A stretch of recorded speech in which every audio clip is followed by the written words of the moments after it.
They auctioned the mountain woman for being too wild. Men laughed, coins clinked, and the sheriff's hammer fell. But then, a scarred mountain man stepped forward, slapped down $2, and did the unthinkable. He didn't buy her to own her.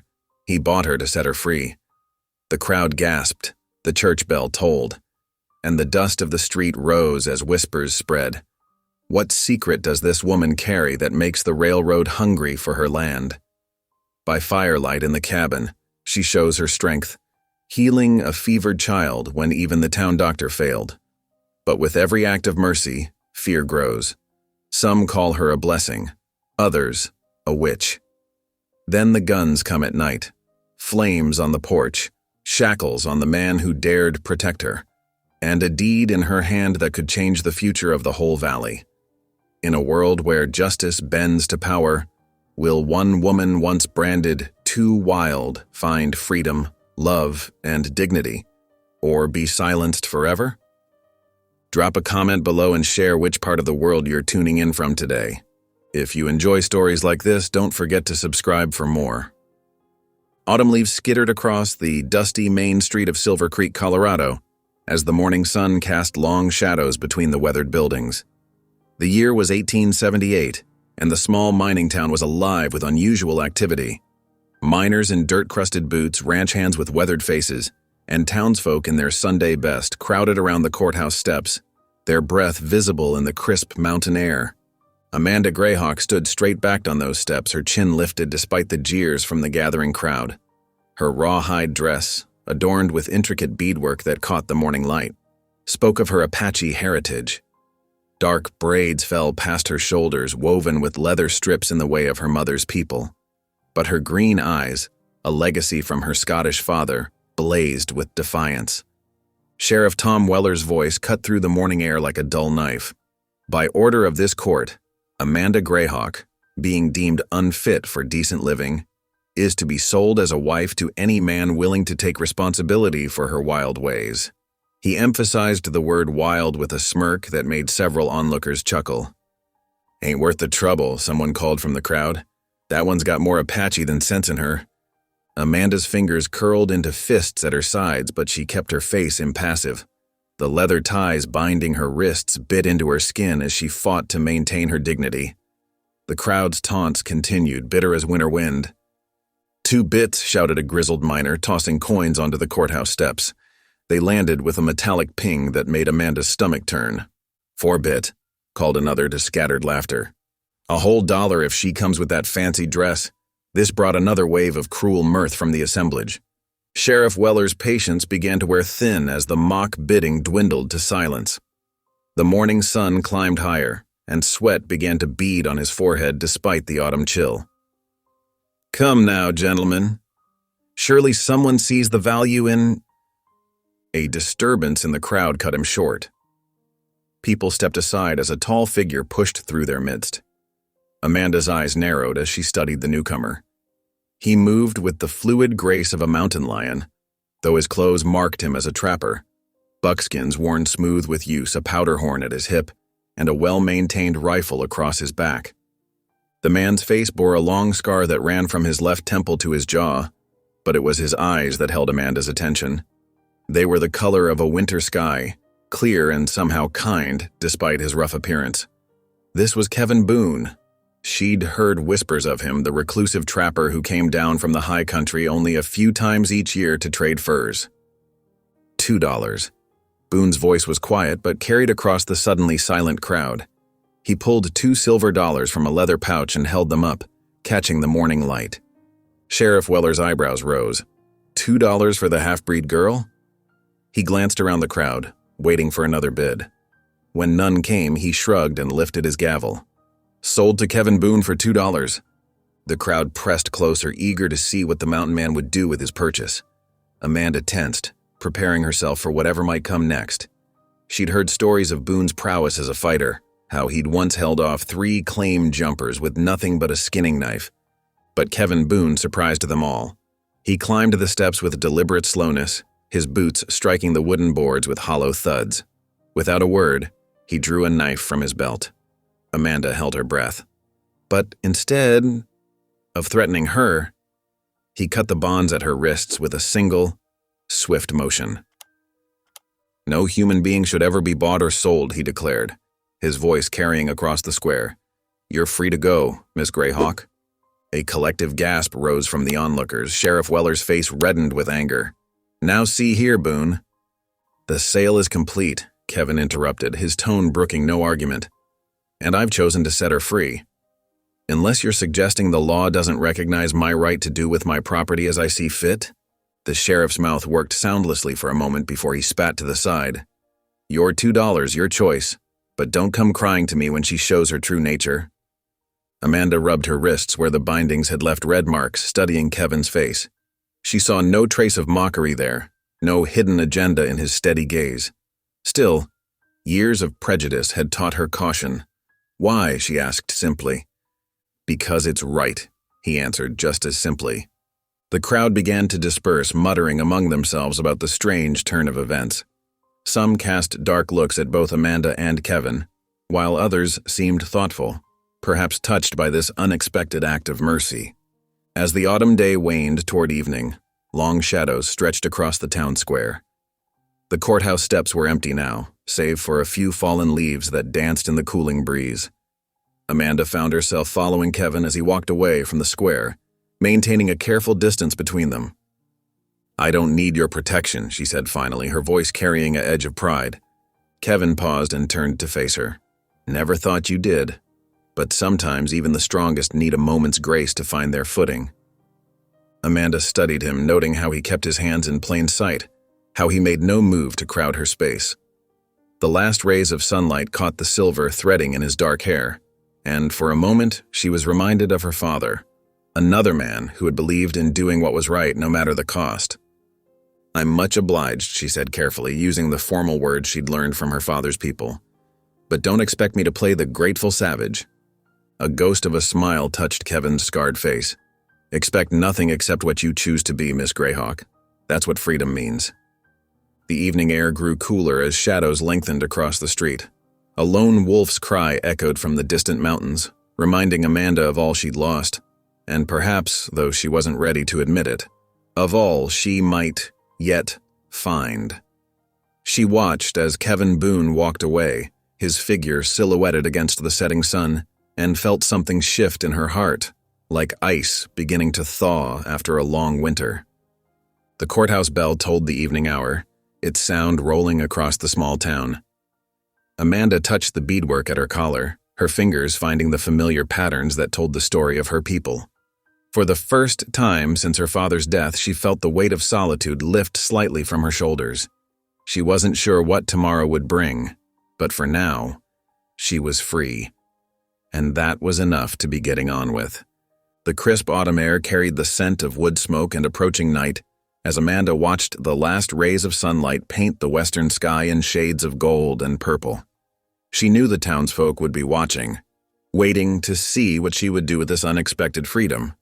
But for now, she simply stood in the growing darkness, savoring the feeling of unbound wrists and the knowledge that at least one person in this harsh world still believed in doing what was right. The autumn morning dawned crisp and clear over the small Colorado town. Amanda stirred in the livery stable's hayloft, where fresh straw cushioned her makeshift bed. The scent of horses and leather filled her nostrils as she blinked away sleep. Kevin had insisted she stay here last night, away from the prying eyes and grabbing hands of drunken men who might seek her out. Shafts of early sunlight pierced through gaps in the wooden walls, catching dust motes that danced in the golden beams. Below, horses nickered softly as they waited for their morning feed. Amanda sat up, brushing hay from her long dark hair and straightening her rawhide dress. The creak of the stable door made her tense, but Kevin's familiar voice called up softly. "Miss Greyhawk? Brought you some coffee and bread, if you're wanting any." Amanda peered down through the hayloft opening. Kevin stood below, holding a tin cup of steaming coffee and a cloth-wrapped bundle. His rifle was slung across his back as always, but his stance was carefully non-threatening. "Why are you helping me?" she asked, her voice carrying an edge of suspicion. "Reckon a body needs breakfast whether they trust the hand offering it or not." He set the items on a nearby barrel and stepped back, giving her space. Amanda climbed down the ladder with practiced grace, her moccasins silent on the wooden rungs. The coffee's aroma drew her despite her misgivings. She'd learned hard lessons about men's kindness, how quickly it could turn to cruelty, how often it came with hidden prices. "It's just coffee," Kevin said quietly, noting her hesitation. "And day-old bread from the baker's. Nothing more." Amanda took the cup, wrapping her fingers around its warmth. The first sip brought memories of mornings at her father's cabin, when he would brew coffee strong enough to wake the dead, as he used to say. The bread was crusty but fresh enough, and her empty stomach reminded her she hadn't eaten since yesterday morning. "Much obliged," she said formally, maintaining her distance as she ate. "Thought we might walk a spell," Kevin suggested. "Town's quieter in the morning, fewer folk to stare." Amanda studied him over the rim of her cup. His scarred face was weathered but honest, and those winter sky eyes held no hint of deception. Still, she'd been fooled before. But what choice did she have? "Very well," she agreed. They stepped out into the morning air where dew still sparkled on the sparse grass between buildings. As they passed the mercantile, heads turned and whispers followed. Amanda held herself straight-backed, ignoring the sideways glances and muttered comments. "Ought to be ashamed. That wild one. Boone's lost his mind." They hadn't gone far when Sheriff Weller stepped out from between two buildings, blocking their path. His badge caught the morning light as he hooked his thumbs in his gun belt. "Well now, if it ain't the mountain man and his savage," Weller drawled. "Seems to me you're interfering in lawful matters, Boone. That girl was declared unfit for decent society." Kevin's voice remained level, but Amanda noticed how he shifted slightly, placing himself between her and the sheriff. "The sale was legal, and I set her free. Legal as anything else you've done, Tom." "That's so." Weller's hand drifted toward his revolver. "And what's to stop me declaring her vagrant, now she's got no visible means of support?" "I am her visible means of support," Kevin said firmly. "She's under my protection." Amanda bristled at needing anyone's protection, but she recognized the necessity of the moment. Still, she wouldn't stand silent while men decided her fate. She reached into the beaded pouch at her waist and withdrew a folded paper sealed with wax. "I have means enough," she declared, holding up the document. "My father's deed, granting me claim to timber stands and springs in the high country, Alexander Greyhawk's mark, witnessed and sealed by the territorial judge himself." Kevin's head snapped around, surprise clear on his face. Weller's eyes narrowed with sudden interest. "That's so?" the sheriff said, his tone changing. "Mighty valuable property up there, what with the railroad pushing through? Which is why I need to reach my father's cabin before railroad men try claiming it," Amanda said. "The deed's no good unless I'm living on the property." Kevin's expression shifted as understanding dawned. "That's why they wanted you declared unfit." "To void the deed." Amanda nodded grimly. "My father knew there'd be trouble. He made sure everything was legal before he died." Weller's face darkened. "Now see here. We're leaving," Kevin cut him off. "Unless you want to explain to the territorial judge why you're interfering with a legal property owner." The sheriff's hand tightened on his gun belt, but he stepped aside. "Your funeral, Boone. That one's nothing but trouble." They walked on, leaving Weller glaring at their backs. When they were out of earshot, Kevin spoke quietly. "You should have told me about the deed." "I don't know you," Amanda replied simply. Kevin nodded, accepting this. "Fair enough. But that deed makes you a target. Railroad men don't play gentle when there's money involved." "I know." Amanda's voice held years of hard experience, but it's all I have left of my father. His dream of building something lasting. They reached the general store where Kevin began gathering supplies: coffee, beans, salt pork, ammunition. Amanda watched as he negotiated with the storekeeper, who kept casting nervous glances her way. "You'll need a mule," Kevin said as they left the store.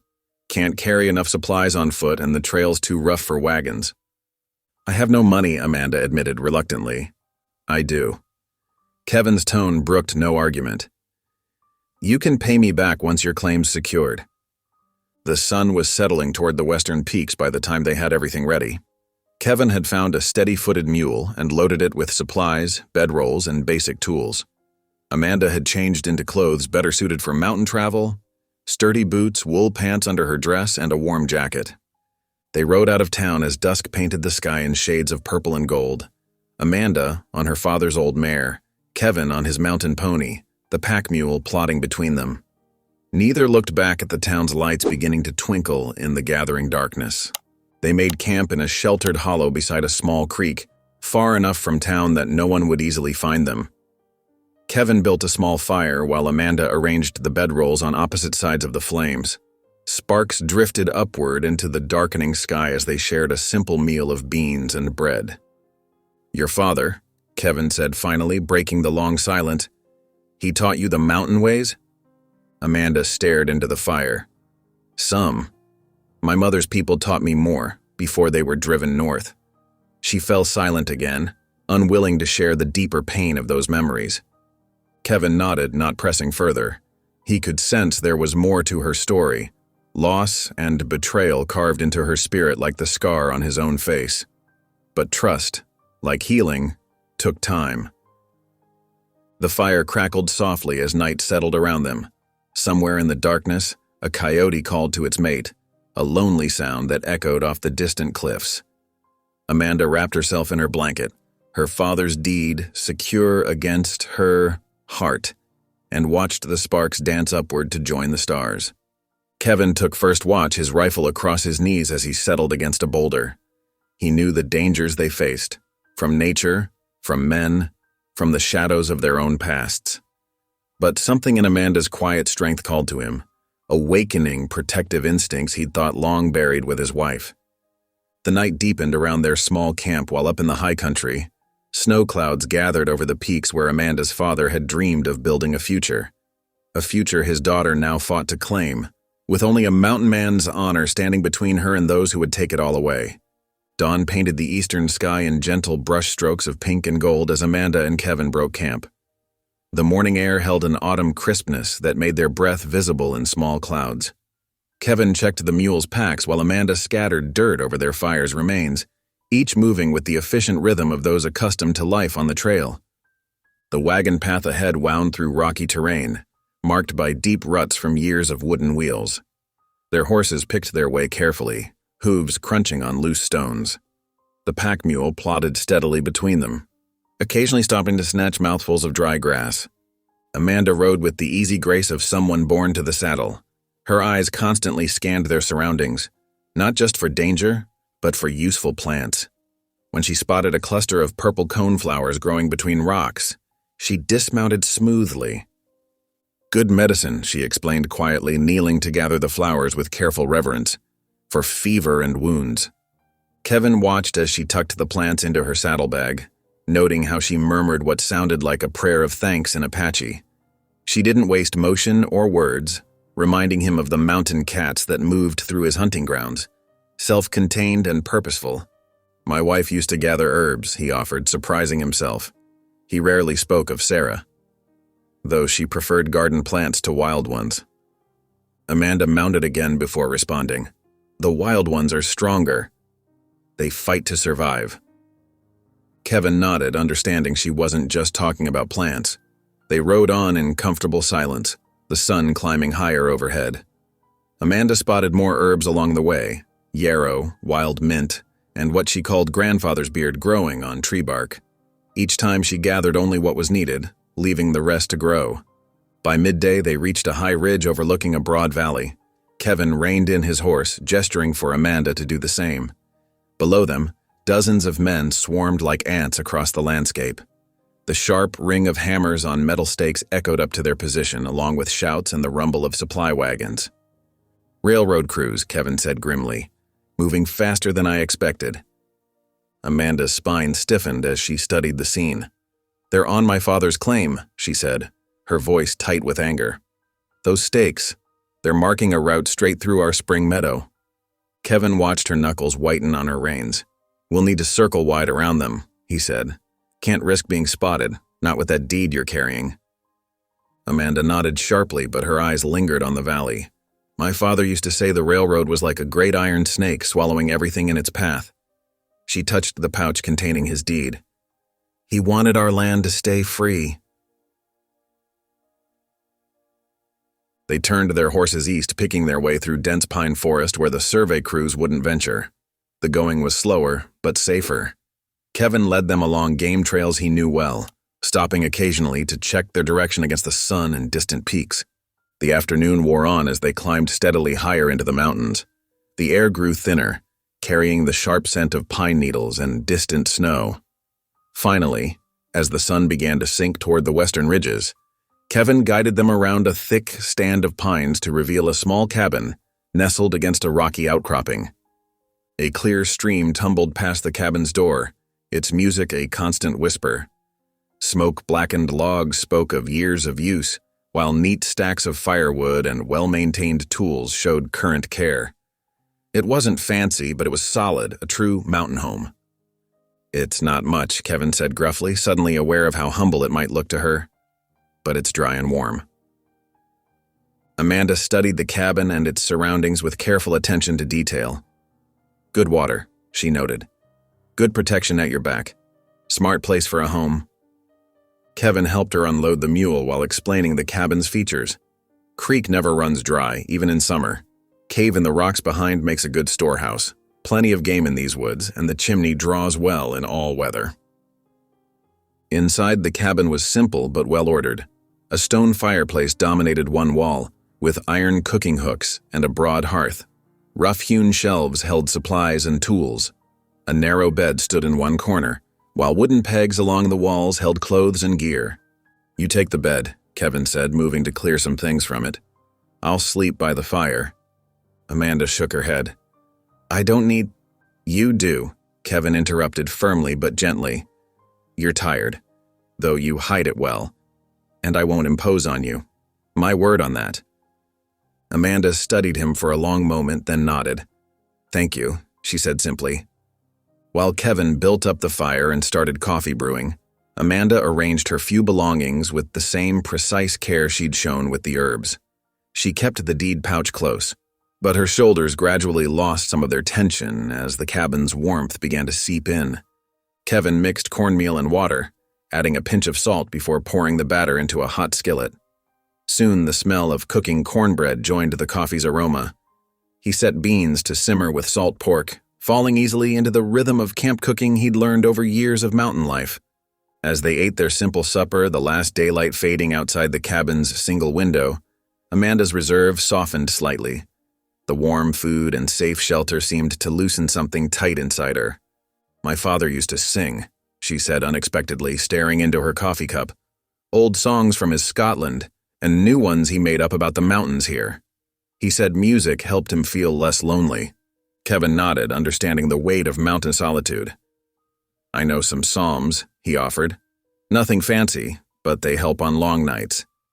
He began to sing softly, his voice rough but sincere.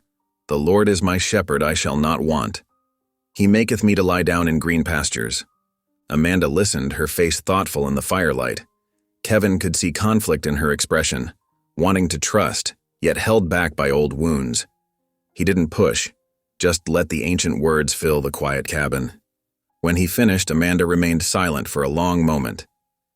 "My mother's people had their own songs to the Creator," she said finally. "Different words, same spirit reaching up." She touched the medicine pouch at her neck. "Sometimes I don't know which prayers to trust." "Reckon the Creator hears them all," Kevin said simply. As the evening deepened, Amanda arranged a pallet near the hearth despite Kevin's continued offers of the bed. But he noticed she chose a spot where she could see both the door and window, her father's deed secure beneath her pillow. The lamp's flame danced lower as Kevin banked the fire for the night. Amanda lay curled beneath her blanket, not fully relaxed but no longer coiled for instant flight. For the first time since her father's death, she felt the faintest edge of safety. Not enough to fully trust, but enough to let her guard down just slightly. Kevin settled into his own blankets on the far side of the hearth, careful to give her plenty of space. The creek's song drifted through the cabin's walls, while wind sighed in the pines outside. Ancient music, older than any human prayers, offering its own kind of peace to those wise enough to listen. Frost painted the grass silver in the pale morning light. Amanda woke before dawn, her breath visible in the cold cabin air. She moved quietly, pulling on her worn boots and wrapping a shawl around her shoulders. Kevin still slept near the banked coals of last night's fire. Outside, the mountain air bit sharp and clean. Amanda gathered an armload of split logs from the woodpile, noting it needed replenishing. Without hesitation, she found Kevin's axe and began to work. The rhythmic thunk of steel against wood filled the quiet morning. Kevin emerged from the cabin to find her already stacking fresh split logs. He paused, watching her sure movements. She handled the axe with the same quiet competence she showed with everything else.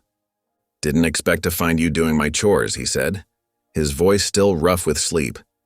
Amanda set another log on the chopping block. "Work needs doing. Don't matter whose chores they are." Kevin nodded, accepting her logic. "Much obliged all the same. I'll tend to Thunder while you finish here." He headed toward the lean-to where his mule dozed. They fell into an easy rhythm as the sun climbed higher. Amanda gathered kindling while Kevin currycombed Thunder's shaggy coat. She started breakfast coffee while he checked the mule's hooves for stones. Neither felt the need to fill the silence with empty talk. Later that morning, Amanda walked the stream bank, gathering herbs she spotted growing in sunny patches. Her fingers moved surely, selecting only the healthiest plants and leaving enough for future growth. Kevin watched from where he mended a broken fence rail, noting how she whispered what seemed like thanks to each plant she harvested. Near midday, Amanda demonstrated her skill with a fishing line, landing 2 fat trout from a deep pool with practiced ease. Her methods were different from his, using a hand-twisted horsehair line and bone hook, but just as effective. "My mother's people fished this way," she explained, cleaning the catch with quick strokes. "The fish come easier if you respect their spirits." Kevin was about to respond when hoofbeats approached at a gallop. Both tensed, but it was a woman's voice that called out, high with worry. Mr. Boone, are you there?" Martha Callahan rode into view, her usually neat hair falling loose around her flushed face. She reined her horse to a stop, nearly falling in her haste to dismount. "It's Tommy," she gasped. "The fever's taken him something awful. Dr. Warren's been trying for 2 days, but nothing helps. He's burning up, Mr. Boone, and getting worse by the hour." Amanda had drawn back at the woman's arrival, but Kevin saw her face change at the mention of fever. He knew she carried healing knowledge from both her bloodlines. "Amanda," he said quietly, "you know fever medicines?" She hesitated, eyes moving between Kevin and Mrs. Callahan. "Some," she admitted. "My mother taught me the old ways, and my father showed me his people's herbs too." Mrs. Callahan turned to Amanda, hope warring with desperation on her face. "Please," she whispered. "He's only 8 years old." Amanda's expression softened. She went quickly to gather her medicine pouch and the herbs she'd collected that morning. Kevin saddled Thunder while she worked, then helped both women mount. They rode hard for the Callahan homestead, following Martha's lead down the mountain trails. The small cabin came into view as afternoon light slanted golden across the valley. Smoke rose thin from the chimney, and a man paced anxiously outside. Martha's husband, John. Inside, they found Tommy thrashing on his bed, skin burning hot to the touch. Dr. Warren sat nearby looking exhausted and defeated. Amanda moved with quiet authority to the boy's bedside. She felt his pulse, checked his eyes, and listened to his labored breathing. From her pouch came various herbs, some dried and some fresh. She worked quickly, crushing some into a poultice while setting others to steep in hot water. "Need more water," she said, and Kevin immediately grabbed the bucket. "Clean cloths too," she added, and Mrs. Callahan hurried to provide them. As sunset painted the cabin walls red, Amanda tended the sick child with unwavering focus. She placed the poultice on his chest, bathed his hot skin with cool cloths, and spooned herb tea between his cracked lips. All the while she hummed softly, not quite singing but a steady drone that seemed to calm the boy's restless movements. Kevin stationed himself by the door, keeping curious neighbors at bay. Word had spread quickly that the half-breed woman was treating Tommy Callahan. Some came offering help, others just to gawk. Kevin turned them all away with firm politeness. Through the long night, Amanda worked tirelessly. She changed the poultice regularly, never letting it dry out. When Tommy's fever spiked dangerously high, she packed cool, damp cloths around his small body while whispering prayers in Apache. Kevin kept the water bucket full and the fire steady, watching her sure movements with growing respect. Martha and John Callahan huddled together nearby, hope and fear battling in their tired eyes. Even Dr. Warren stayed, watching Amanda's methods with professional curiosity. Near dawn, Tommy's fever finally broke. His skin cooled, his breathing eased, and he fell into natural sleep instead of fevered unconsciousness. Martha burst into tears of relief, clasping Amanda's hands in both of hers. "Thank you," she sobbed, "thank you. We thought we were going to lose him." Amanda looked uncomfortable with the praise but managed a small smile. "The strength was his," she said softly. "I just helped him find it." As morning light filled the cabin, news of Tommy's recovery spread through the scattered homesteads. People gathered outside, whispering among themselves. Some spoke of miracle cures and God's mercy. Others muttered darkly about pagan rituals and witchcraft. Kevin overheard one woman say, "Ain't natural her knowing things white doctors don't." "Could be dealing with dark powers," another responded. "You know how them savages are." His jaw tightened, but before he could speak, Martha Callahan marched out her door. She faced the gathered neighbors with red-rimmed but fierce eyes. "That woman saved my son's life," she declared loudly. "When your own children are sick, remember that before you spread poison about her." The crowd dispersed slowly, but Kevin knew the talk wouldn't stop. He helped Amanda gather her things, noting how her hands trembled slightly now that the crisis had passed. They rode back to his cabin in the strengthening morning light. Amanda sat slumped in her saddle, exhausted from her night-long vigil. Kevin led Thunder carefully up the familiar trail, watching her with concern. "You did a good thing back there," he said quietly. Amanda straightened slightly. "Did what needed doing is all." She was silent for a moment, then added, "But not everyone will see it that way." Kevin nodded grimly. They both knew that helping the Callahan boy would bring consequences, good and bad. Amanda had revealed her power to heal, but that same power would frighten those who didn't understand it. As they approached the cabin, Amanda's voice drifted back to him, barely audible. "My mother used to say that helping others was worth the risk, but sometimes I wonder if she was right."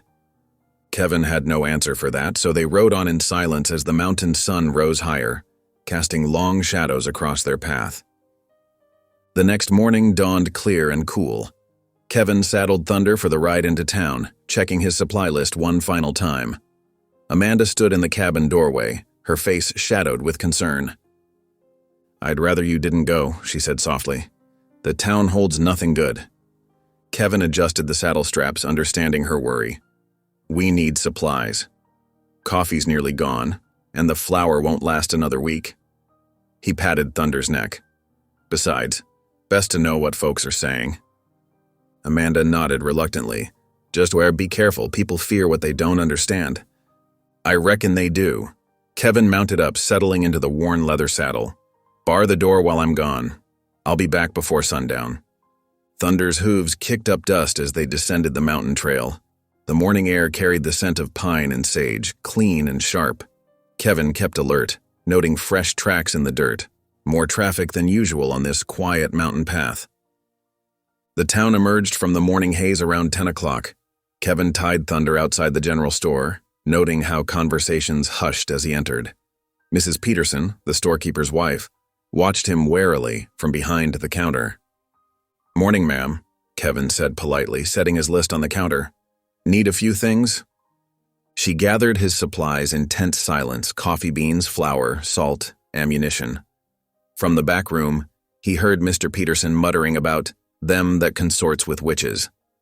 Kevin kept his face neutral, counting out coins. Through the store window, he spotted a cluster of miners outside the saloon, their voices carrying. "That half-breed woman, she saved Tommy Callahan, sure enough," one said. "Used them Indian medicines." "Witchcraft more likely," another spat. "Ain't natural her knowing such things." "Natural enough when the boy lived," argued a third. "My Sarah had that fever last winter. Doctor couldn't do nothing neither." Kevin finished his business and stepped outside, the miners falling silent at his approach. He secured the supplies to Thunder's saddle, pretending not to notice their stares. A smooth voice cut through the morning bustle.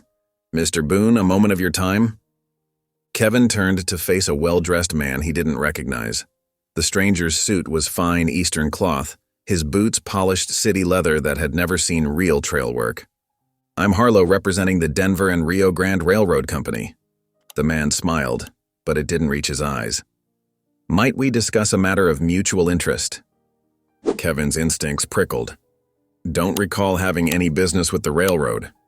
"Perhaps not directly," Harlow gestured toward the saloon, "but I understand you've become acquainted with a certain young woman. One who claims to hold deed to some rather valuable property." "Miss Greyhawk's business is her own," Kevin said flatly. Harlow's smile tightened. "Come now, Mr. Boone. Surely you understand the railroad's position. That land contains vital water sources needed for our expansion. We're prepared to be quite generous to anyone who might facilitate our acquisition." "Not interested." Kevin turned to mount up. "Consider carefully, Mr. Boone." Harlow's voice hardened. "That land will be acquired one way or another. It would be unfortunate if anything happened to interfere with progress." Kevin swung into the saddle, looking down at the railroad man. "Might be unfortunate for anyone who tries interfering with legal property rights." He urged Thunder forward, feeling Harlow's cold stare follow him down the street. The morning's warmth had faded, leaving a chill that had nothing to do with the weather. Back at the cabin, Kevin found Amanda grinding herbs with a stone mortar. She worked methodically, singing softly in what he recognized as Scots Gaelic. The melody was haunting, filled with longing for distant hills and lost loved ones. He stood quietly in the doorway, not wanting to interrupt. Her voice carried the weight of both her heritages. The ancient songs of Scotland merged with the rhythm of Apache medicine chants. It stirred something deep in his chest, a recognition of shared loneliness. The song faded as she noticed his presence. "You're back early," she said, setting aside her work. "Thought it best." He began unloading supplies. "Town's got more talk than sense today." Amanda helped him store the goods, her movements efficient but tense. "What kind of talk?" Before Kevin could answer, a knock at the door made them both freeze. Amanda's hand went to the knife at her belt. "It's Martha Callahan," called a familiar voice. "I've brought fresh bread if you'll have it." Kevin opened the door to find Martha holding a cloth-wrapped loaf, still warm from her oven. Her eyes were kind as she looked past him to Amanda. "Tommy's asking for you," she said softly. "He wants to thank you proper once he's stronger." Amanda's face softened. "He's truly better then?" "Up and asking for soup this morning." Martha smiled. "Whatever you did, it worked better than any doctor's medicine." They shared the bread over coffee, Martha chattering about her son's recovery. Through the cabin window, Kevin noticed several children wave shyly when Amanda came into view. But he also saw the dark looks from men passing on the trail, the way they hurried their families past. After Martha left, Kevin knew he couldn't delay the warning any longer. Over their evening meal of beans and the fresh bread, he told Amanda about Harlow's visit. "He knows about the deed," he said, watching her face carefully. "Seems mighty interested in your land." Amanda set down her fork, shoulders tense. "The springs," she said quietly. "Father always said they'd be worth fighting for someday." "What do you mean?" "Those mountain springs are the only reliable water source for 20 miles. She met his eyes. "The railroad needs water for their steam engines. Without those springs, they'll have to route the line 50 miles south, through Apache territory." Kevin understood then, and that route would cost them time and money. Amanda nodded grimly. "They'll try to take the land, first with money, then with threats." Her voice hardened. "Father died protecting those springs. I won't dishonor his memory by giving them up." "You won't have to," Kevin's voice was firm. "Whatever's coming, you won't face it alone." Thunder rolled in the distance, drawing their attention to the window. Dark clouds were gathering over the mountains, heavy with the promise of rain. Lightning flickered between the peaks, illuminating the concern on Amanda's face. "Storm's coming," she said softly. "Let it come," Kevin replied, his hand finding hers across the table. "We'll weather it together." The first fat drops of rain began to fall as darkness settled over the cabin.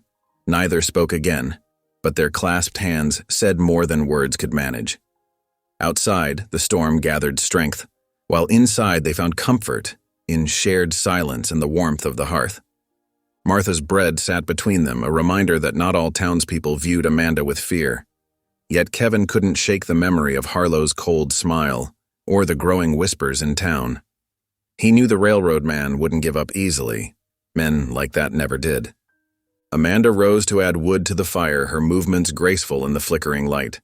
She hummed softly, the same Scots tune from earlier, but now it carried a note of determination beneath the melancholy. Kevin watching it her, understanding that this quiet evening might be their last peaceful one for a while. The storm intensified, rain drumming on the cabin roof. Lightning flashed more frequently now, thunder booming through the valley. But within the cabin's walls, they had created a sanctuary of sorts. Fragile, perhaps, but real nonetheless. Kevin checked his rifle before turning in, making sure it was clean and loaded. Amanda noticed but said nothing, only nodded in grim approval. They both knew that Harlow's kind preferred to work through others, hiring men willing to do ugly work for pay. As they prepared for sleep, Amanda on her pallet near the hearth, Kevin in his bed against the far wall, the storm raged on. Rain lashed the windows while wind moaned through the pine trees, nature's own warning of troubles yet to come. The rain fell in heavy sheets, drumming against the cabin's sturdy logs. Amanda stood on a wooden chair, holding a tin plate against a persistent leak, while Kevin worked to secure loose shingles from below. Water had already soaked through 3 spots in the ceiling, forming dark stains in the wood. "Here," Kevin called up, passing her another nail. "Mind your fingers." Amanda hammered it home with practiced strikes. "My father taught me to patch a roof before I could ride," she said, a rare smile touching her lips. "Said a leaky home was worse than no home at all." "Wise man?" Kevin steadied the chair as she stepped down. "Seems he taught you plenty worth knowing." A sudden gust rattled the windows, making the lantern flames dance. Amanda wrung water from her long braids, watching the shadows leap across the walls. For a moment, the familiar task had let her forget the threats hanging over them, as heavy as the storm clouds outside. The crack of a breaking branch snapped their attention to the window. Kevin moved swiftly to douse the main lantern, leaving only the hearth's glow. Amanda's heart quickened as she made out shapes moving in the darkness. Too many to be deer, too purposeful to be wandering stock. "Get back," Kevin whispered, reaching for his rifle. The well-worn Winchester gleamed dully as he checked the load, working the lever with practiced care. Each metallic click seemed unnaturally loud in the sudden quiet. "Greyhawk!" A rough voice carried through the rain. "Come on out and talk business." Amanda's fingers found the knife at her belt. "Harlow's men," she breathed. Kevin nodded grimly. "Get that table against the door." They worked quickly, sliding the heavy oak table across the plank floor. Amanda added chairs while Kevin positioned himself at the window, rifle ready but hidden from view. "Last chance," another voice called. "Mr. Harlow's offering fair price for that deed." "Nothing fair about burning folks out," Kevin shouted back. "Best ride on before someone gets hurt." The answer came in a hail of rocks. Glass shattered as windows broke inward, letting in wind and rain. Amanda ducked behind an overturned chair, hearing cruel laughter mix with the storm. A flaming torch arced through the broken window, landing on the rug. Amanda stamped it out quickly, but more followed. Kevin's rifle cracked, the sound deafening in the confined space. A yelp of pain suggested he'd found his mark. "That's your warning," Kevin chambered another round. "Next one aims center." The attacks paused briefly. Amanda used the moment to grab buckets, filling them from the rain barrel by the back door. The water was icy cold against her hands. A torch landed on the porch, flames catching in the dry wood beneath the overhang. Smoke began seeping through cracks in the walls as the fire spread. Amanda hefted a bucket, but Kevin caught her arm. "Wait," he whispered. "They're watching for movement." He fired twice more, quick shots that sent men scrambling for cover. "Now!" Amanda darted out, flinging water onto the burning boards. Steam hissed and wood crackled. A bullet whined past her head as she ducked back inside. "Again," Kevin said, providing covering fire. "We can't let it spread." Together they fought the flames, taking turns with the buckets while the other watched for attackers. The rain helped, but the fire had found purchase in the seasoned timber. Amanda's arms ached as she hauled water, memories of her father's cabin burning, mixing with the present danger. Finally, the last flames sputtered out, leaving behind charred wood and acrid smoke. The attackers had withdrawn, leaving only hoofprints in the mud and broken glass on the floor. Dawn's first gray light revealed the damage, Scorch walls. Smashed. Windows. Water damage inside and out. Amanda sagged against the wall, exhaustion hitting her like a physical blow. "Thank you," she managed. "For everything." Kevin set his rifle aside and began gathering broken glass. "Cabin's still standing. We'll rebuild what's damaged." "We?" Amanda's voice caught on the word. He paused, looking at her with unexpected gentleness. "My Sarah. My wife. She taught me that strength isn't just about fighting. It's about healing, too. Building things back up when others tear them down." "What happened to her?" Amanda asked softly, seeing the old pain in his eyes. "Fever took her 3 winters ago." Kevin's hands worked steadily, but his voice grew rough. "She was like you in some ways. Saw good where others couldn't. Believed in mercy when most folks only wanted vengeance." Amanda joined him in the cleanup, their hands working in quiet harmony. "She sounds wise." "She was." Kevin smiled sadly. "Taught me to read scripture with my heart, not just my eyes. Showed me that faith ain't about rules. It's about love." Amanda thought of her own father, how he'd bridged 2 worlds with similar wisdom.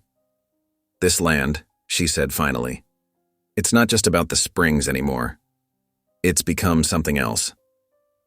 "A battlefield," Kevin agreed, surveying the damage, "but also a place worth defending." Exhaustion finally overcame them both. They collapsed into the remaining chairs, watching morning light strengthen through broken windows. Amanda noticed Kevin's gentle eyes upon her, seeing past her defenses to the hurt and hope beneath. For the first time since her father's death, she felt truly seen. Rain continued falling, softer now, washing away the night's violence. The cabin creaked and settled around them, wounded but enduring, like its inhabitants. Amanda closed her eyes, letting Kevin's presence and the rhythm of the rain carry her toward much-needed rest. Morning light spilled across the mountain path as Amanda and Kevin guided their horses down toward town. The attack had left them both wary, eyes scanning the tree line for movement. Amanda's mare sensed her tension, ears flicking at every snapping twig. "Keep close," Kevin murmured, his rifle across his saddle. His face showed the strain of their sleepless night, but his movements remained alert and watchful. The town emerged from the morning mist, already bustling with early trade. Miners trudged toward the shaft house while ranch hands led fresh horses to the smithy. Amanda felt the familiar weight of stairs as they rode past the mercantile. "Sheriff's office is just ahead," Kevin said quietly. "Let me do the talking." They dismounted, boots raising small clouds of dust. Kevin tied their horses to the hitching post, patting his mare's neck reassuringly. Amanda straightened her simple dress, conscious of how the townsfolk watched them approach the weather-beaten building. The sheriff's office door creaked as they entered.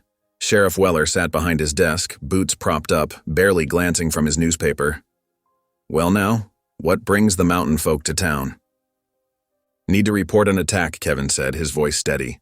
"Last night armed men tried burning us out. Railroad men working for Harlow." Weller folded his paper slowly, eyes narrowing. "Serious accusation there, Boone." "Got any proof?" "We recognized some voices," Amanda spoke up. "They demanded my father's deed." "Don't recall asking you." Weller cut her off, his tone dismissive. He turned back to Kevin. "Interesting timing. You showing up." "Got a report this morning about a stolen horse. Fine bay stallion, taken from the Maxwell Ranch." Kevin's jaw tightened. "What's that got to do with our complaint?" "Everything." Weller stood, his chair scraping against wooden floorboards. "One of them raiders last night? He was riding Maxwell's horse, and witnesses put you up near Maxwell's place just last week." "That's ridiculous," Amanda protested. "Kevin was with me all night, defending the cabin." "Like I said," Weller's voice turned cold, "your kind ain't fit to testify. No court would take the word of a half-breed over honest citizens." Kevin's hands clenched into fists. "Watch your tongue, Sheriff." "That sounds like a threat." Weller's hand dropped to his gun belt. "Deputy, get in here." The deputy burst through the back door, weapon already drawn. Amanda's heart pounded as Weller produced a pair of iron handcuffs. "Kevin Boone, you're under arrest for horse theft," Weller announced with obvious satisfaction. "Hands where I can see them." This is wrong. Amanda stepped forward, but Kevin shook his head slightly. Stay calm, he told her quietly. Truth will come out. The cuffs clicked shut around Kevin's wrists. Amanda watched helplessly as they marched him toward the cells, his back straight despite the humiliation. The heavy iron door clanged shut with terrible finality. Get out, Weller ordered Amanda, unless you want a cell of your own. She backed out into the street, fighting tears of rage. Townspeople quickly looked away, hurrying past. But she caught their expressions, some filled with pity, others with undisguised scorn. A few children pointed while their mothers hustled them along. Amanda stood alone in the dusty street, feeling more isolated than ever. Even the morning sun seemed to mock her, bright and cheerful, while darkness gathered in her heart. Her father's teachings echoed in her mind. Stand tall, lass. Your worth isn't measured by their judgment. With nowhere else to go, she walked slowly toward the Callahan ranch on the edge of town. Martha Callahan had shown her kindness before. Perhaps she would again.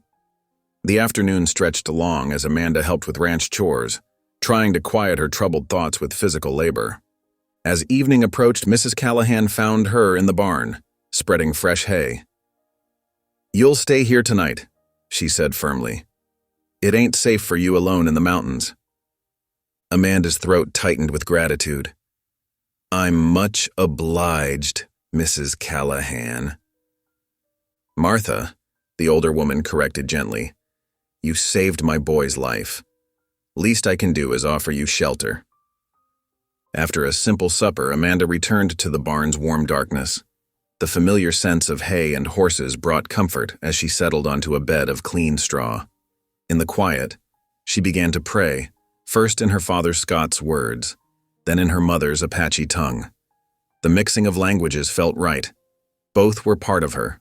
Both reached toward heaven. Great Spirit, she whispered, guide my path. Show me how to bring justice. Then, remembering Kevin's quiet faith, Lord, protect him. Let your truth be known. A soft scuffing sound made her look up. Young Tommy Callahan stood in the doorway, his face serious in the lantern light. He approached carefully, holding out a folded piece of paper. Ma says give you this, he whispered. Says, don't give up. Amanda unfolded the note with trembling fingers. The simple message brought fresh tears to her eyes. Ma says don't give up. She pulled Tommy into a quick hug, feeling him squeeze back before scampering away. Sleep came in fits and starts, broken by worry for Kevin and fears for the future. But as false dawn began to pale the sky, clarity came to her. She had been hiding, letting others define her worth. It was time to stand openly, to face the town with her father's deed and her own truth. Amanda rose with the sun, brushing hay from her clothes. She touched the deed where it lay safe against her heart, remembering Kevin's courage in defending her. Now, it was her turn to be brave.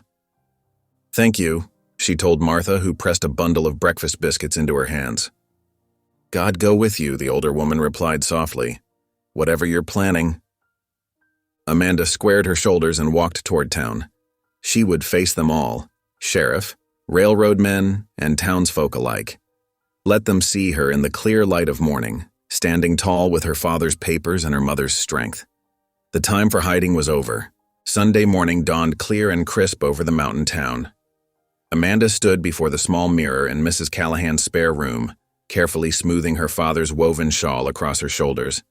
The familiar plaid pattern, faded but still beautiful, brought memories of him teaching her Scottish prayers while her mother sang Apache lullabies. Her fingers traced the deed's worn edges through her dress pocket. The yellowed paper held more than just legal claims. It carried her father's dreams, her mother's heritage, and now her own future. Amanda plaited her dark hair into neat braids, remembering how her father would say, "Stand proud, lass. You're of two noble peoples." The church bell began to toll across the valley, its deep bronze notes calling the faithful to worship. Amanda's heart quickened. Mrs. Callahan appeared in the doorway, her Sunday best smoothed and pressed. "Ready?" Martha asked softly. Amanda nodded, unable to speak past the tightness in her throat. Together they walked down the dirt path toward town, their boots crunching on early frost. Other families converged on the white-painted church, women in their best bonnets, men in pressed shirts and polished boots. The whispers started as soon as Amanda approached the church steps. Women pulled their children closer. Men stopped their conversations mid-sentence. Even the morning breeze seemed to hold its breath. "She shouldn't be here," someone muttered. "Not on the Lord's Day," another voice added, but Amanda kept walking, back straight, eyes forward. Mrs. Callahan's steady presence beside her gave her strength. The wooden steps creaked under their feet as they entered the church's cool shadow. Inside, sunlight streamed through simple glass windows, casting rainbow patterns across worn pews. The familiar scents of beeswax candles and pine floor soap filled the air. Amanda had never been inside before, had never dared. Now she felt every eye upon her as she and Mrs. Callahan moved down the center aisle. Circuit preacher Reverend Porter stood at his pulpit, Bible open before him. His weathered face showed surprise, then concern as Amanda approached. The congregation's whispers grew louder, a rushing wind of judgment and speculation. Amanda's fingers clutched the deed in her pocket. She thought of Kevin, unjustly locked in a cell, and drew strength from his quiet faith. Before the preacher could speak, she turned to face the crowd. "Good people," her voice rang clear in the sudden hush. "I come before you and before God with truth that must be heard." She withdrew the deed, unfolding it with careful reverence. The paper crackled in the silence. Reverend Porter gripped his pulpit, knuckles white, as Amanda began to read. "Know all men by these presents," she started in English, her father's formal words flowing from memory. Then she translated into Apache, honoring her mother's people with their ancient language. The musical sounds filled the church like a song. "This land marked by the 3 springs and standing timber I grant to my beloved daughter Amanda Greyhawk." Her voice caught briefly before steadying. "That she might build a life of honor, bridging 2 worlds as I have tried to do." Some in the back pews scoffed. A few stood to leave, but others leaned forward, caught by the emotion in her words. Mrs. Callahan's son Tommy watched with wide eyes from his seat, while his mother dabbed tears with her handkerchief. Amanda lowered the deed and bowed her head. "God of my fathers," she prayed, her voice carrying to every corner. "Defender of the fatherless, give us justice. Show your truth to those who would steal land and imprison innocent men. Let your light shine in darkness." The silence that followed felt heavy enough to touch. Dust motes danced in the sunbeams. Someone coughed nervously. Then Reverend Porter's chair scraped back as he rose, trembling visibly. His voice cracked. He gripped the pulpit harder. "I must speak.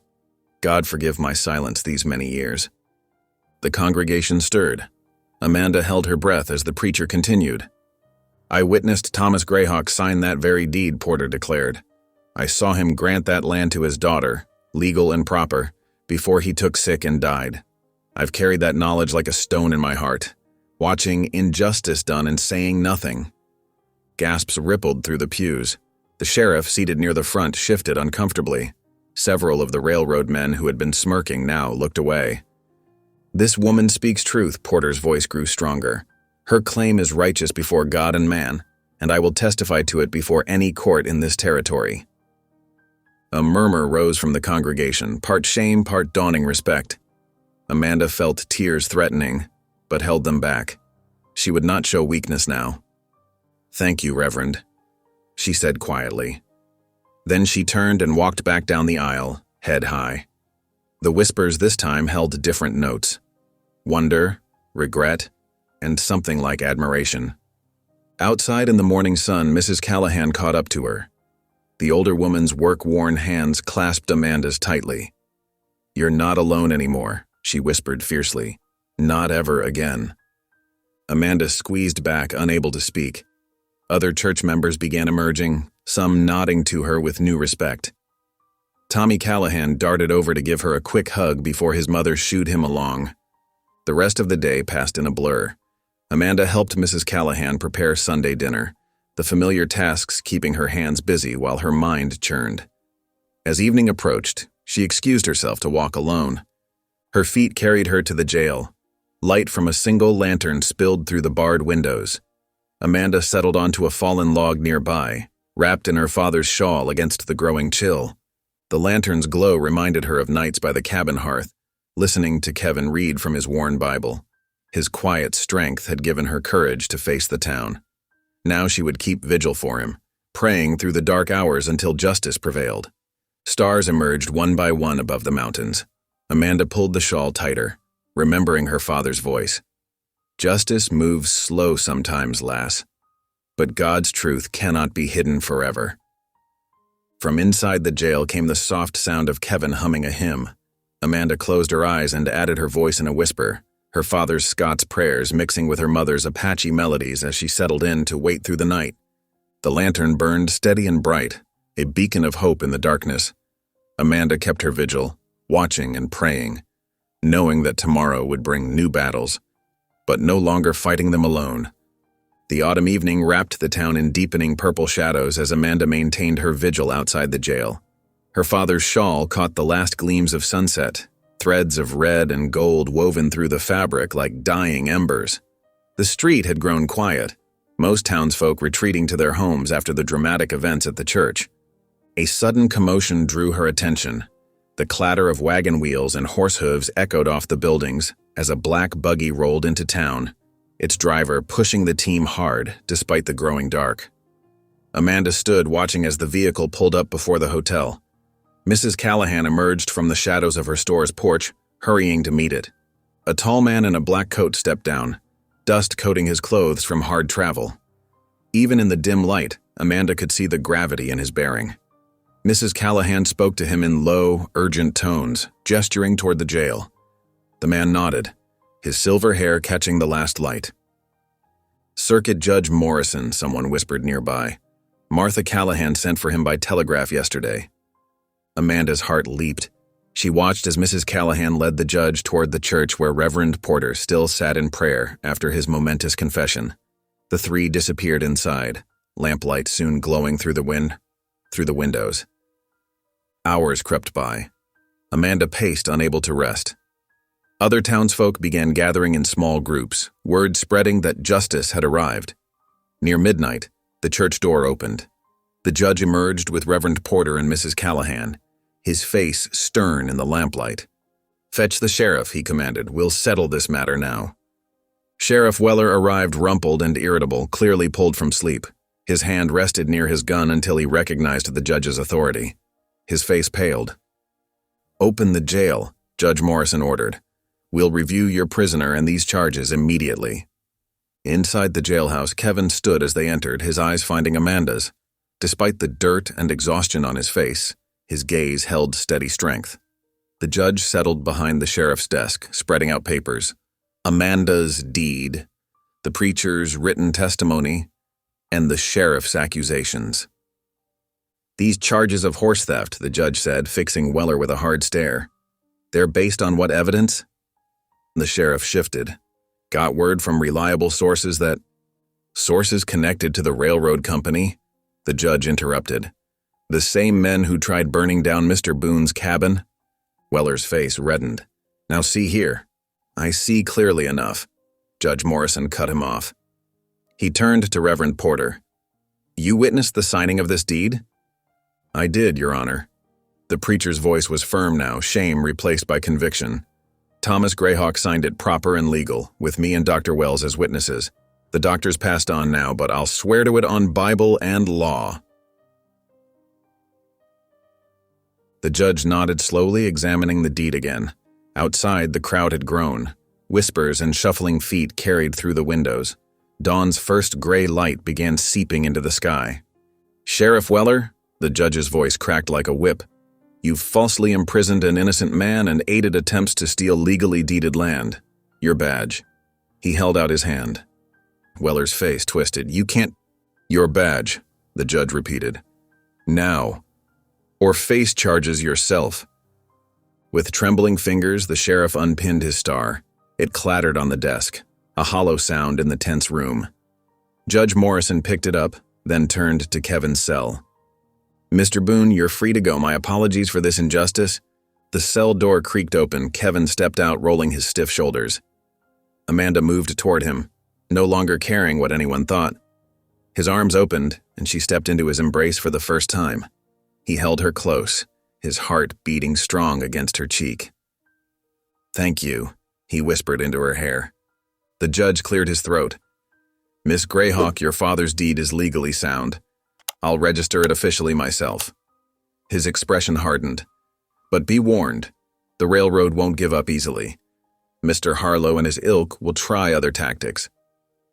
"We'll face them together," Kevin said firmly, his arms still around Amanda's shoulders.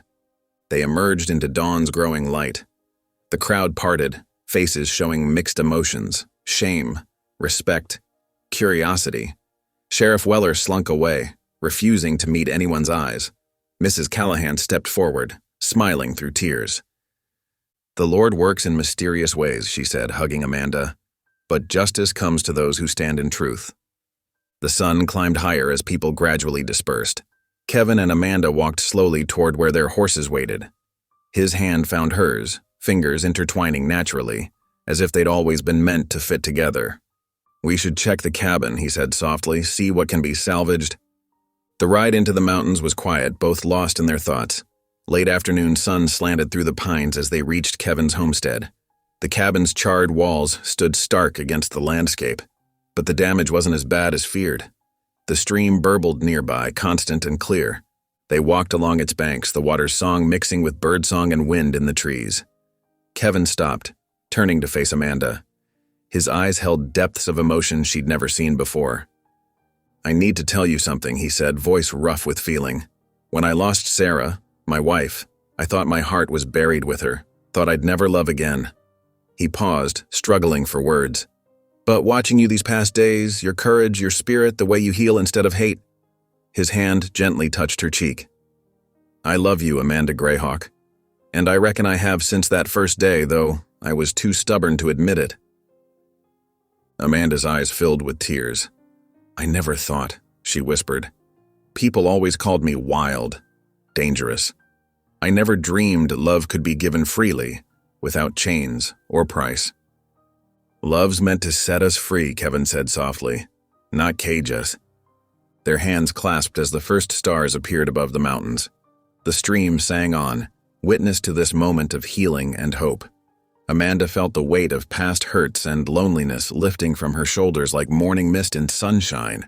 Around them, the land stretched peaceful and strong, her father's legacy, her mother's heritage, and now the foundation for a future she'd never dared imagine. A future built on love freely given and received, as natural as water flowing down from snow-capped peaks to nourish the valleys below. The mountain morning dawned crisp and clear. Amanda stood in the doorway of what remained of the cabin, watching the sun paint the scorched timbers in golden light. The attack had left its mark, but the foundation remained solid. Her father had built it well. She touched the blackened logs, remembering his hands working here, his quiet songs in Scots and broken Apache as he shaped their home. Kevin approached, carrying fresh coffee in tin cups. "Reckon we ought to start by clearing the damaged sections," he said, passing her a steaming mug. "Your father left plenty of good timber stacked up yonder." Amanda nodded, sipping the strong brew. "He always said prepare for winter before the snow flies." She paused, memories surfacing. "He showed me how to notch the logs proper, taught me every step."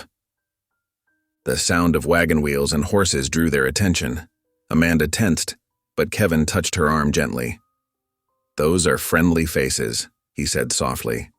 3 wagons wound up the trail, loaded with tools and supplies. Mrs. Callahan sat in the first, her son Tommy bouncing beside her. Behind came the Reverend Porter and several families from town, the Hendersons, the Wilsons, even old Mr. Baker, who rarely left his store. "Hope you don't mind some help," Mrs. Callahan called out as they pulled up. "Thought maybe we could make this right, seeing as how we were wrong about you for so long." Amanda's throat tightened with emotion. Kevin squeezed her hand, then stepped forward. "Much obliged," he said. "There's work enough for many hands." The wagons were quickly unloaded. Men gathered around Kevin as he explained the rebuilding plan. Women set up a cooking area, led by Mrs. Callahan. Young Tommy Callahan darted about, eager to help.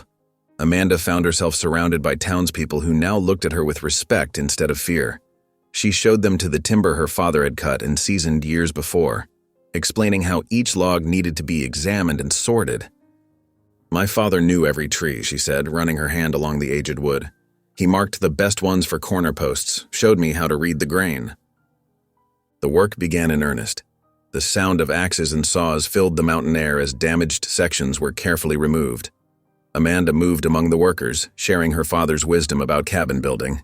She demonstrated the proper notching technique, her hands sure on the tools. "See here," she explained to Mrs. Wilson.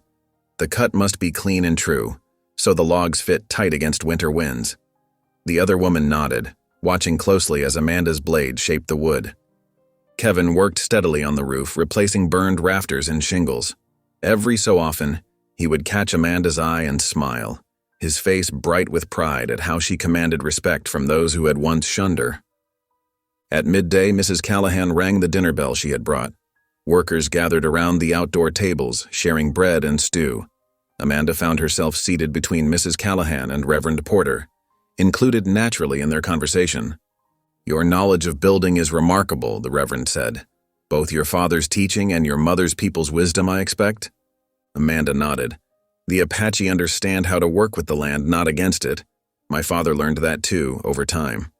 Young Tommy Callahan appeared at her elbow, holding something carefully. "Miss Amanda, I brought this from our place." He revealed a small pine sapling, roots wrapped in damp burlap. "Ma says new beginnings need growing things. Could I plant it by the door?" Amanda's eyes misted. "That would be perfect, Tommy. Let me show you the best spot." Together, they dug a hole near the cabin's entrance. Amanda taught the boy how to spread the roots properly and tamp the soil. "The Apaches say every growing thing has a spirit," she told him. "This pine will watch over the house and remind us of friendship." The afternoon brought more progress. The basic frame took shape as logs were carefully fitted together. Kevin called down from the roof where he was laying new shingles.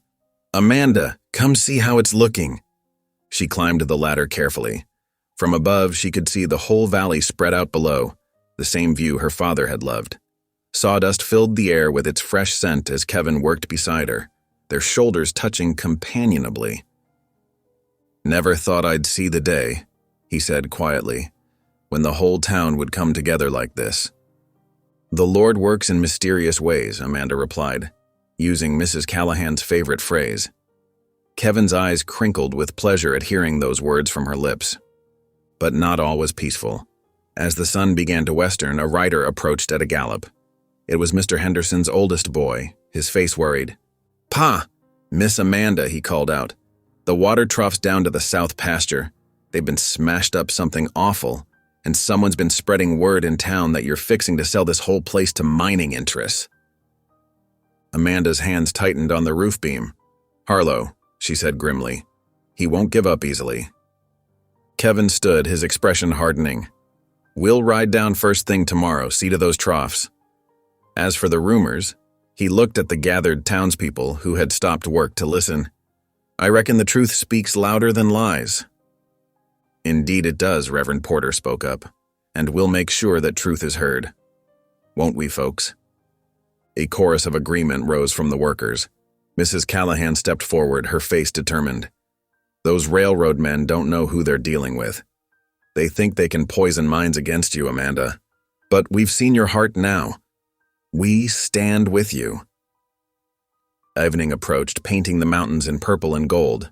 Workers began packing up tools, promising to return the next day. Amanda stood watching them leave, her heart full of emotions she could barely name. Later, as darkness settled, she and Kevin sat on the newly laid porch steps. A lamp glowed behind them in the partially rebuilt cabin, and the young pine sapling stood straight and proud by the door. "Seems right," Kevin said softly, "having music while we work." He pulled out his battered hymnal. "Care to learn another?" Amanda nodded, moving closer to see the pages in the lamplight. Her voice joined his, uncertain at first but growing stronger, as they sang words of praise and thanksgiving. The melody drifted out across the darkening valley, mingling with the evening wind in the pines. Inside, the cabin waited, its walls rising strong and true once more. Not just a shelter now, but a symbol of something greater, a community healing its divisions, a love growing despite all odds, and a future built on trust instead of fear. As they sang together, Amanda felt the presence of both her heritages, her father's psalms and her mother's medicine songs, blending into something new and beautiful. The cabin would be whole again soon, and so would she. Kevin's hand found hers in the growing dark. Together, they watched the first stars appear above the mountains, their song rising peaceful and sure into the night air. The sawdust settled around them like a benediction, marking another day of rebuilding. Not just walls and roof, but trust and understanding, one log at a time. The autumn afternoon cast long shadows across the half-rebuilt cabin. Amanda sat on the new porch steps, sorting herbs she had gathered that morning. The sound of approaching hoofbeats made her look up. The stagecoach was winding its way along the mountain road, an unusual sight this far up from town. Kevin paused in his work on the roof framing, watching as the coach drew closer. The driver pulled his team to a stop in front of the cabin, dust settling around the wheels. "Got a letter here," the driver called out, reaching into his mail pouch. "All the way from Scotland, marked urgent for Miss Amanda Greyhawk." Amanda's hands trembled as she took the thick envelope. The paper was heavy, bearing a foreign stamp and an elegant wax seal. Her father had often spoken of his family across the sea, but she had never received word from them before. Kevin climbed down from the roof, wiping sawdust from his hands. "Would you like me to read it?" he offered gently, knowing how her father's death still pained her. Amanda nodded, passing him the letter. They sat together on the porch as the stagecoach rumbled away. Kevin carefully broke the seal and unfolded several pages of careful script. "My dear cousin Amanda," he began reading, his voice steady and clear. "Word has finally reached us of your father's passing and of the challenges you face regarding his land claim. I write as head of the Greyhawk family in Scotland to confirm what you already know, that the deed you hold is legitimate and witnessed properly." Amanda's breath caught. Kevin continued reading. "Before your father sailed for America, he registered his claim with the family solicitor. We have copies of all documents witnessed by myself and 3 other family members. The land is yours by right of both American and Scottish law." Tears welled in Amanda's eyes as Kevin read on. The letter detailed dates, signatures, and legal terms that proved beyond doubt her father's careful planning. There was even a mention of her Apache mother, whom her father had written about with great respect to his family. "We stand ready to testify through proper channels should any challenge arise," Kevin read. "The Greyhawk name carries weight in Edinburgh's courts, and we will not see your inheritance stolen by those who would abuse the law." The letter was signed by her father's cousin, Malcolm Greyhawk, with official seals and notary marks below. Kevin folded the pages carefully and handed them back to Amanda. "Your father was a wise man," he said softly. "He made sure you would be protected." Amanda pressed the letter to her heart, overcome with emotion. "All this time," she whispered, "I thought I was alone in defending his legacy. But he left me more than just the deed. He left me family I never knew I had." Kevin placed his hand over hers. "You have family here too now. People who believe in you." They sat together as the sun lowered, the letter a precious weight in Amanda's lap. The partially rebuilt cabin stood strong behind them, a testament to community support and their own determination. As dusk approached, the sound of another horse brought them both to their feet.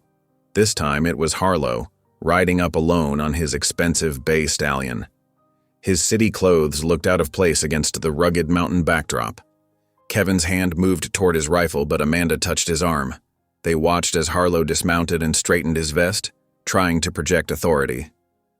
"Miss Greyhawk, Mr. Boone," he said, his tone falsely pleasant. "I've come to make one final offer before things become unfortunate." He reached into his coat and pulled out a leather wallet. $5,000 in banknotes, more than generous for undeveloped mountain property. Sign the deed over tonight and you can start a new life anywhere you please. The amount was staggering, more money than Amanda had ever seen, but she thought of her father's careful planning, of the letter confirming her rightful claim, of the neighbors who had helped rebuild their home. Drawing herself up straight, Amanda met Harlow's gaze.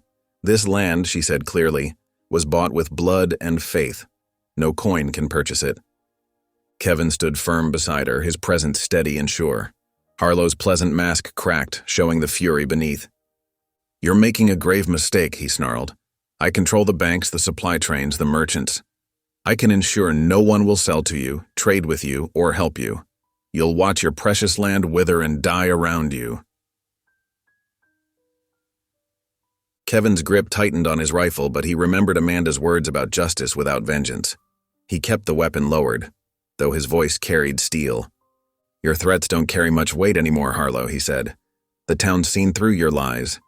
They know who Amanda truly is now." Harlow's face twisted with rage. He swung back onto his horse, yanking the reins sharply. "You'll regret this defiance. Both of you."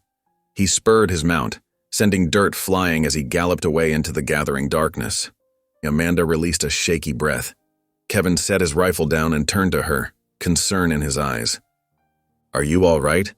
She nodded, then looked up at him with gratitude shining through her tears. "Thank you for not firing, even when he threatened us." Kevin's weathered face softened. "Your way is stronger than mine," he admitted.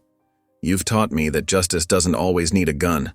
Sometimes it just needs courage and faith." The evening wind stirred Amanda's hair as she clutched both the Scottish letter and her father's deed. Together, they stood before their half-built home, choosing integrity over fear, trust over force. The mountains rose dark against the sky, unchanging witnesses to their stand. Inside the cabin, a lamp waited to be lit. Soon they would go in and add another entry to Amanda's father's journal, recording this day when his daughter had honored his legacy by refusing to be bought. But for now they remained on the porch watching the last light fade from the valley, secure in their choice and in each other. Snow fell in thick curtains outside the cabin windows. Amanda stood at the doorway, watching white flakes dance in the bitter wind. Winter had swept down from the high country with fierce determination, blanketing the mountains in deep drifts that made travel nearly impossible. "Storm's getting worse," Kevin observed, adding another log to the crackling fire. The flames cast warm shadows across the newly finished walls of their rebuilt home. "Might be the biggest one yet this season." Amanda drew the quilt tighter around her shoulders, closing the door against the chill. "The Apache call this the moon of long nights," she said softly. "My mother used to say it was a time for sharing stories, when the spirits of winter kept everyone close to home." Kevin smiled, patting the space beside him near the hearth. "Reckon your mother was right about that. Care to share some of those stories?" Amanda settled next to him, drawn to the fire's warmth. Outside, wind howled through pine boughs, but inside their cabin was snug and secure. The scent of pine sap from fresh-cut logs mingled with the aroma of coffee simmering on the cook stove. "Tell me about your trapping days," Amanda prompted, watching Kevin's weathered hands as he stirred the coffee. "You must have seen some wild winters up in these mountains." Kevin's eyes grew distant with memory. "I, more than I can count, spent 15 years running trap lines through these valleys, living off whatever the good Lord provided." He poured them each a cup of coffee, the steam rising in the firelight. "Learned pretty quick that pride has no place in survival. Nature humbles a man right quick." "How so?" Amanda asked, wrapping her fingers around the warm cup. "Well, there was this one winter, must have been 10 years back, got caught in a blizzard just like this one. 2 days from my nearest cache." He sipped his coffee thoughtfully. "Had to dig a snow cave and wait it out for 4 days straight. Nothing to eat but a handful of dried beef and pine needle tea. That's when I learned to always keep emergency supplies cached along my route." Amanda nodded, understanding the harsh wisdom of mountain life. "My father taught me similar lessons. He'd say preparation wasn't fear, it was respect for the land's power." Through the long afternoon, they traded stories back and forth. Kevin told tales of outsmarting grizzly bears and tracking mountain lions through fresh snow. Amanda shared memories of gathering herbs with her mother, learning which plants still offered medicine even in winter's grip. As evening deepened, Kevin rose and retrieved something from behind his workbench, a pair of newly made snowshoes, the wooden frames carefully bent and the rawhide webbing meticulously woven. "Been working on these for you," he said, somewhat shy. "Noticed your old ones were wearing thin." Amanda ran her fingers over the craftsmanship, touched by the hours of careful work evident in every detail. "They're beautiful," she whispered. "Thank you." "Just practical," Kevin demurred, but his eyes shone at her appreciation. Amanda stood and went to her trunk, pulling out something she'd been saving. "Then I suppose this is practical too," she said, holding out a warm shirt she'd sewn from traded wool, decorated with subtle Apache beadwork along the collar. Kevin took it reverently, fingers tracing the intricate patterns. "This is too fine for an old mountain man like me." "Nonsense," Amanda said firmly. "The beads are prayers for protection. Every stitch carries good thoughts." The storm intensified as night fell, rattling the window panes and whistling through every crack. Kevin added more logs to the fire while Amanda lit the oil lamp, its gentle glow creating a peaceful haven against the winter fury outside. A particularly strong gust shook the cabin, and Amanda instinctively moved closer to Kevin. He wrapped an arm around her shoulders, solid and reassuring. "Reminds me of the nights my father would read from his Bible," Amanda said softly. "He'd say God's voice was in the storm, but his peace was in the stillness after." Kevin nodded, reaching for his own worn Bible on the shelf. "My Sarah used to say something similar. She found comfort in prayer during storms. A moment of quiet understanding passed between them, acknowledgement of loves lost, but not forgotten. Then Kevin opened the Bible, its pages soft with use. "Shall we?" he asked gently. Amanda nodded, and together they knelt beside the hearth. Kevin's deep voice read from Psalms while Amanda added her own prayers in Apache, their words mingling with the storm's song. They thanked the Creator for shelter, for safety, for the blessing of finding each other after such loneliness. The blizzard raged through the night, but they slept peacefully, secure in their faith and each other's presence. When dawn finally broke, the storm had passed, leaving the world transformed into a dazzling expanse of white. Amanda opened the door to find the snow nearly waist-deep, diamond-bright in the morning sun. But more surprising was the sound of sleigh bells approaching through the crisp air. "Kevin," she called, "listen." They watched as 3 wagons appeared, converted to sleighs with runners, making their way slowly up the snow-packed trail. At the lead was Mrs. Callahan, wrapped in heavy blankets, her son waving excitedly from beside her. The wagons were loaded with supplies, sacks of flour and sugar, preserved fruits, coffee, ammunition, even spare tools. The neighbors had combined their resources, knowing the winter storms would make regular trips to town difficult. "We couldn't let you two face winter alone," Mrs. Callahan declared as they helped unload. "Not after what you did for my boy. The whole valley knows you're good folks now." Other families had contributed too. The Petersons sent smoked hams, the Wilsons offered extra blankets, and even old Mr. Jenkins had contributed a barrel of his prized apple cider. It was more than mere charity. It was community acceptance, freely given. Amanda found herself blinking back tears as she helped store the supplies. She caught Kevin watching her, his own eyes suspiciously bright. This was what her father had dreamed of, not just surviving on the land, but belonging to it and its people. Yet even in this moment of warmth and fellowship, reality cast its shadow. From the ridge above the cabin, they could hear the distant rhythm of hammers, railroad crews driving stakes through the frozen ground, marking their slow but steady advance through the valley. Kevin squeezed Amanda's hand as they watched their neighbors depart, sleigh bells fading into the winter silence. They both knew that spring would bring more than just thaws and new growth. The railroad's ambitions hadn't frozen with the winter storms, but for now they had this: a warm home, full storerooms, and the strength of community behind them. As they returned to the cabin's warmth, Kevin paused to brush snow from Amanda's hair, a gesture so tender it made her heart ache. "Thank you," she said softly. "For what?" "For showing me that love doesn't have to be earned or bought, that it can be as free as falling snow." Kevin's smile was gentle as he reached for another log to feed their fire. Outside, the winter sun gleamed on untouched drifts, and somewhere in the distance, hammers continued their steady rhythm. But here, in this moment, there was only peace, gratitude, and the quiet certainty of hearts finding their home. The first warm winds of spring whispered through the valley, melting snow into trickling streams that carved paths through remaining drifts. Patches of muddy earth emerged like islands in a white sea, promising the return of green grass and wild flowers. Amanda stood on the cabin porch, watching the sunrise paint the eastern sky in shades of pink and gold. The morning air carried a hint of dampness, rich with the scent of thawing soil and awakening pines. Her trained eye caught sight of fresh deer tracks in the snow-patched ground, the first signs of animals returning to their summer ranges. Kevin emerged from the barn, boots squelching in the mud. "Riders coming," he called out, voice tight with concern. "From the South Valley." Amanda shaded her eyes against the morning glare. A group of men on horseback wound their way along the old wagon trail, their figures dark against the remnants of snow. Leading them was a familiar figure in a city coat, Mr. Harlow, the railroad agent. "At least 10 men, Kevin noted grimly, coming to stand beside her. "And those ain't survey tools they're carrying." Amanda's heart quickened, but her voice remained steady. "They mean to force the issue today." Kevin nodded, ducking inside to retrieve his rifle. "Best we meet them before they reach the cabin."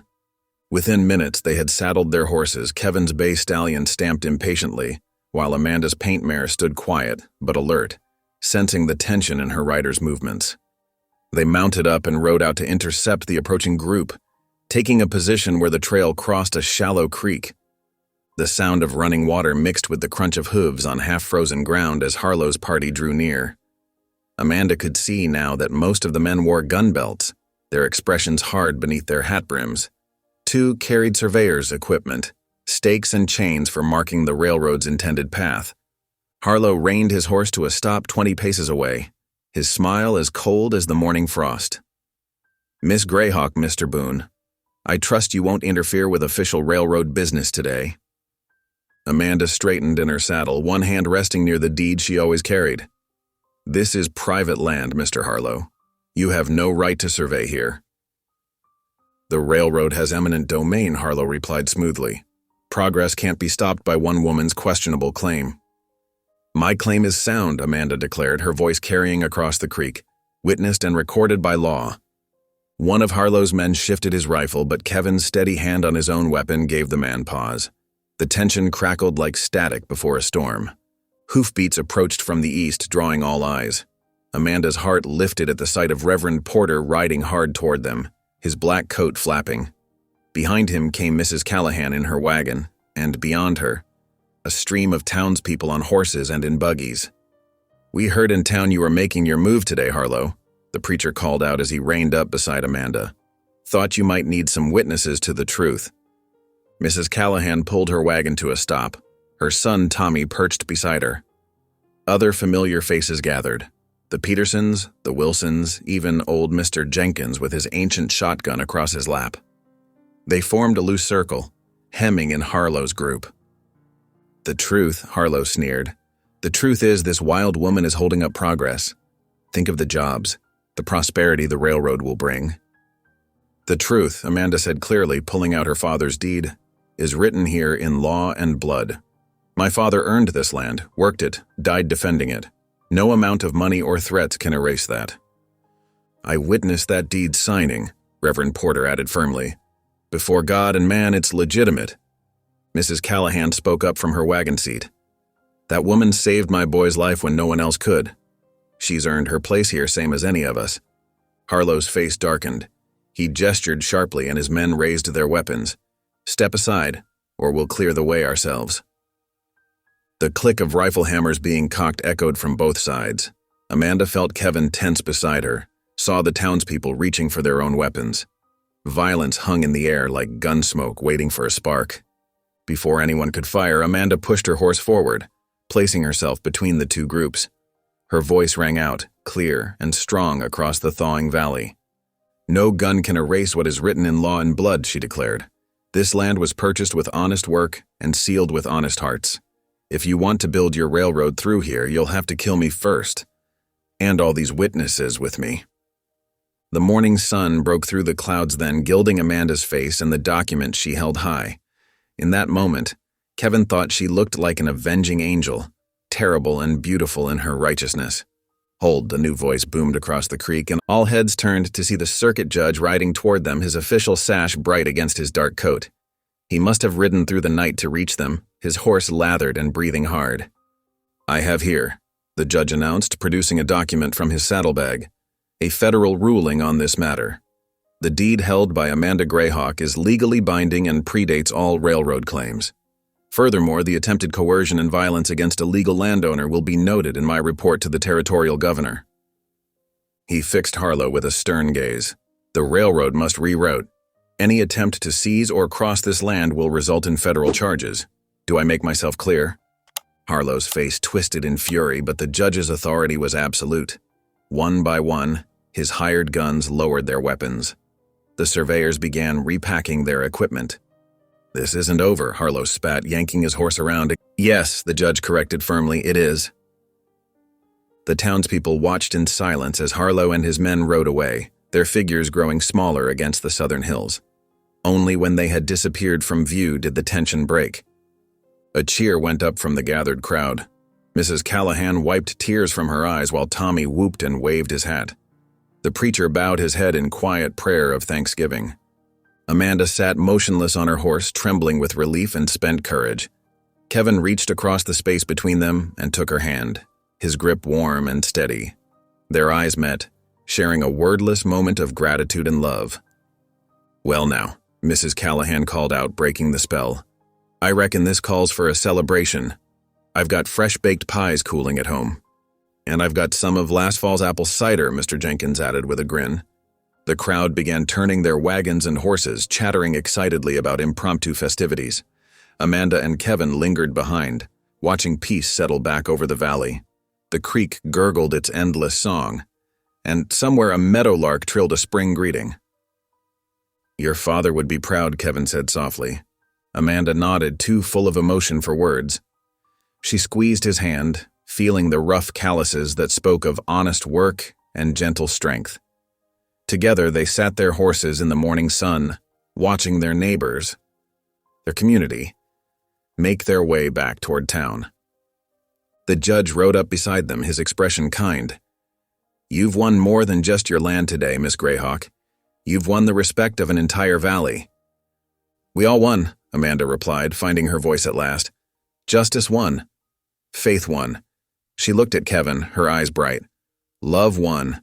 As if to confirm her words, a warm breeze swept through the valley, carrying away the last bite of winter's chill. Spring had truly arrived, bringing with it the promise of new beginnings and hard-won peace. The three of them turned their horses toward town, following the happy sounds of their neighbors. Behind them, Amanda's land stretched wild and free, its springs bubbling up from secret places, its timber standing tall against the sky, forever protected by the power of law, faith, and the courage of a woman who dared to stand her ground. The mountain chapel glowed with warmth as afternoon sunlight streamed through its simple wooden windows. Women of the valley had spent days cleaning and decorating, hanging fresh pine boughs and placing wildflowers in tin cans along the windowsills. Their hands, once quick to point and whisper about the wild woman, now worked with care and respect to prepare for Amanda's wedding day. In Mrs. Callahan's front room, Amanda stood still as gentle hands helped her into the white dress they had all worked together to sew. The fabric was simple cotton, but their stitches carried prayers and acceptance. Mrs. Callahan's eyes glistened as she draped Amanda's father's worn plaid shawl over her shoulders. Something old, something borrowed, she said softly, pinning a silver brooch to the shawl. You're one of us now, dear. Amanda touched the careful stitching, remembering long evenings of women gathering to help, sharing stories and laughter as they worked. I never thought I'd belong, she whispered. The Lord works in mysterious ways, Mrs. Callahan replied, smoothing Amanda's dark braids. Sometimes it takes seeing someone's true heart to open our own. At the chapel, Kevin waited nervously, fingering the silver ring he had carved from a nugget found in the stream near their cabin. He had worked countless hours to shape it, wanting it to be as unique as the woman who would wear it. The late afternoon light filled the chapel as Amanda appeared in the doorway. Kevin's breath caught at the sight of her, proud and beautiful, her eyes bright with tears of joy. She walked slowly down the aisle, carrying a small bouquet of mountain wildflowers. Their friends and neighbors filled the pews, faces warm with genuine happiness. Reverend Porter stood before them, his Bible open. The lamplight flickered across its well-worn pages as Kevin took Amanda's hands in his. Before God and these witnesses, Kevin's voice rang clear and strong. I take you as my wife. No cage shall ever hold you, except the shelter of my arms. This I swear." Amanda's response came in 3 languages, first in Apache, then in her father's Scots, and finally in English, each version carrying the same promise of love and faithfulness. "My heart is yours," she concluded, "free as the wind, but anchored in your love." The preacher's blessing fell over them like gentle rain. When he pronounced them husband and wife, the chapel erupted in heartfelt applause. Even old Mr. Jenkins wiped his eyes with a weathered handkerchief. As twilight settled over the mountains, they stepped out of the chapel to find their neighbors had created a path of candlelight. Dozens of lanterns marked the trail leading up to their cabin, twinkling like earthbound stars. Hand in hand, they walked between the lights, following the path that would lead them home as husband and wife. The spring air carried the scent of pine and promise as they made their way up the mountain. Behind them, their neighbors' voices raised in a hymn of blessing, the sound floating up through the gathering dusk like a prayer. Spring melted into summer as Amanda and Kevin settled into the gentle rhythm of married life. Their cabin, once a target of hatred, now stood as a beacon of welcome in the mountain community.